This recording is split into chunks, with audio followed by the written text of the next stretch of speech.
How to delete Hunting Sniper account. Hi everyone, welcome back to another video from Wake&Tech.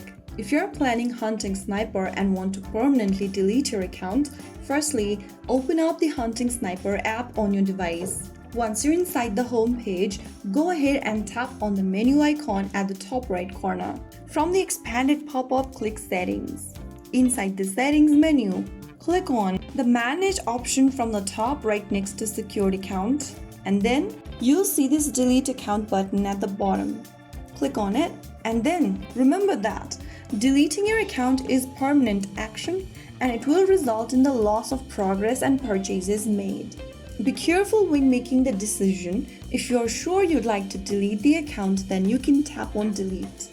Follow any additional instructions shown on the screen to complete the request, and that's how you will be able to delete your Hunting Sniper account. If you found the video helpful, don't forget to like, share, and subscribe to our channel.